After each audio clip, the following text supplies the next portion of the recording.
Lakers jump over to the OAA Blue, looking to cut a losing streak short at just 2 games as they go up against Bloomfield Hills.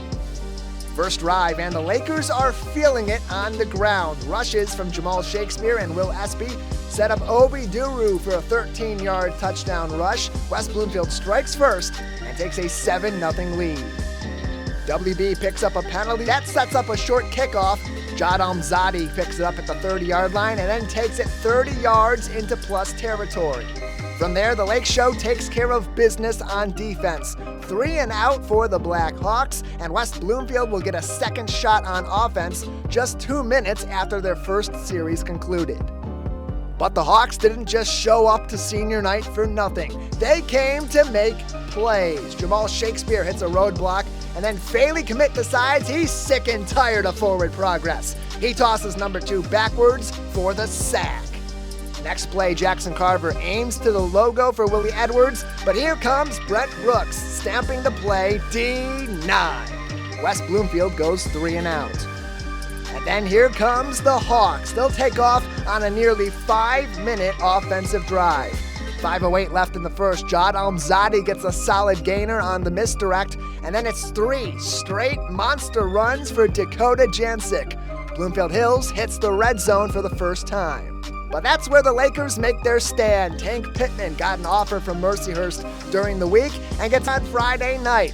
Bloomfield has to settle for a field goal attempt, but it's no good for Nathan Geniak. West Bloomfield escapes a long, sustained Bloomfield Hills drive and maintains their 7-0 lead.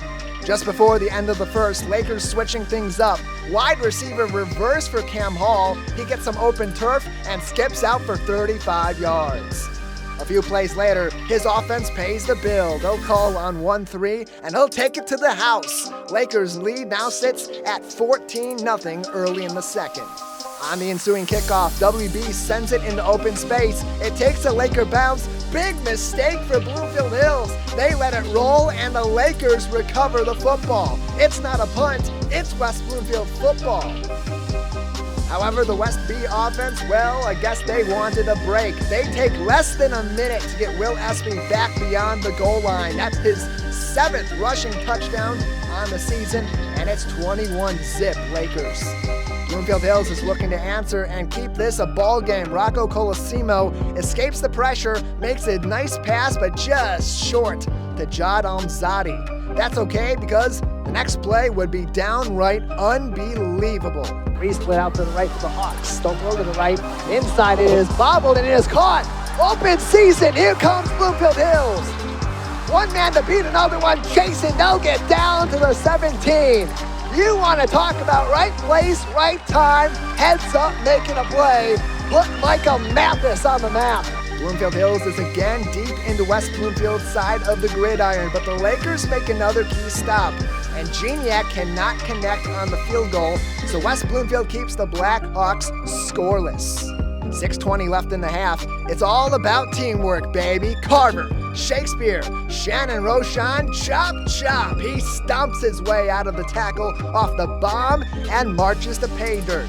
Late in the half, all Lakers on defense. 2:15 remaining. They go full pirate and steal a first down rush. Then less than a minute to the break. Colosimo to the air, and Christian Banks pulls it down. Lakers take over with 35 seconds remaining, and they just have to clock the pigskin and take a break. At the half, 34-0 in favor of the Lakers. On to the third quarter. Bloomfield Hills opens it on offense. Jad Almzadi stuck in traffic, no problem. Snags the catch and another big play.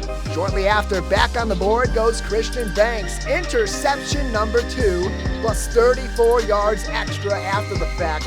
The Lakers take over.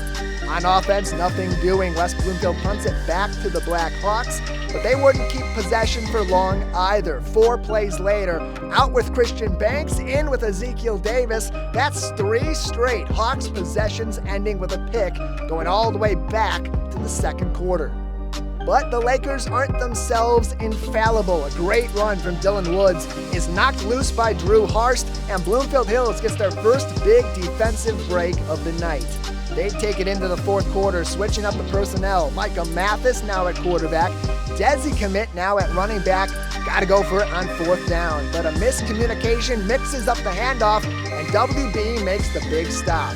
They couldn't get the mercy rule to stick in the second quarter. Just over 3 minutes, however, into the fourth, Bryce Coburn stamps the paperwork with a 30-yard field goal. It's 37-0 West Bloomfield. And that, folks, is about where it would stand for the remainder of the contest. Big plays for Ezekiel Davis and WB on defense, and a nice recovery and scramble for Micah Mathis and the Black Hawks on offense.